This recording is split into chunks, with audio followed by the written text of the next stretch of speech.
So మనకి text బుక్లో దా వాటిలో ఉన్న క్వశ్చన్స్ని సాల్వ్ చేసేవాళ్ళం, ప్లస్ ఎట్లాంటి క్వశ్చన్స్ ఉన్నాయో వాటి ప్యాటర్న్లో సేమ్ అదే టైప్లో ఇంకొన్ని క్వశ్చన్స్ కూడా వాళ్ళు ప్రిపేర్ చేసుకొని వాటికి ఆన్సర్ చేసి రావాలి. సో అట్లాంటి వర్క్స్ ఇచ్చేవాళ్ళం. మళ్ళీ వర్క్షీట్స్, ఎస్పెషల్గా వర్క్షీట్స్ ఇచ్చి వీక్లీ టెస్ట్ కండక్ట్ చేయడం.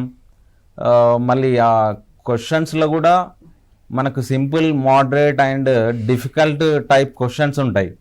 సో సింపుల్ క్వశ్చన్స్ని ఎంత ఈజీగా చేస్తున్నాడో, మళ్ళీ డిఫికల్ట్ క్వశ్చన్స్ దగ్గర వచ్చేసరికి పిల్లవాడు ఏమైనా స్ట్రగుల్ అవుతున్నాడా, ఎంత టైంలో చేస్తున్నాడు, టైం మేనేజ్మెంట్ కూడా దీంట్లో ఇంపార్టెంటే. సో ఇక్కడ టైం వేస్ట్ అవుతే ఆ రిమైనింగ్ సబ్జెక్ట్స్ ఏవైతున్నాయో వాటిలో టైం అంతా వేస్ట్ అయిపోతుంది. సో దాని గురించి ఏం చేసేవాళ్ళం అంటే ఎక్కువ మేము ప్రాక్టీస్ చేయించేవాళ్ళం. మళ్ళీ డిఫికల్ట్ క్వశ్చన్స్ ఏవైతున్నాయో వాటిని షార్ట్ కట్లో ఎట్లా చేయాలి.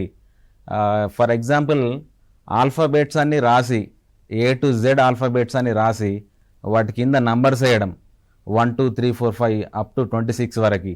మళ్ళీ అదే ఆల్ఫాబెట్స్ని మళ్ళీ రివర్స్లో రాయడం, Z నుంచి మళ్ళీ A వరకు, మళ్ళీ దాని కింద 1 2 3 4 అట్లా నంబర్స్ వేయడం. మళ్ళీ ఆల్ఫాబెట్స్ని హాఫ్గా డివైడ్ చేయడం, A టు M వరకు 13, N నుంచి మళ్ళీ Z వరకు 13 ఇట్లా డివైడ్ చేయడం. మళ్ళీ square roots, 2 square 2 cubes. So అట్లాంటి మ్యాథమెటికల్ రిలేటెడ్ ప్రాబ్లమ్స్ కూడా కొన్ని ట్రిక్స్ కూడా మేము ప్లే చేసాం మేడం. సో అట్లా వీళ్ళని డిఫికల్ట్ క్వశ్చన్స్ ఏవైతున్నాయో వాటిని తొందరగా సాల్వ్ చేసేలాగా ప్రాక్టీస్ చేయించాం మేడం.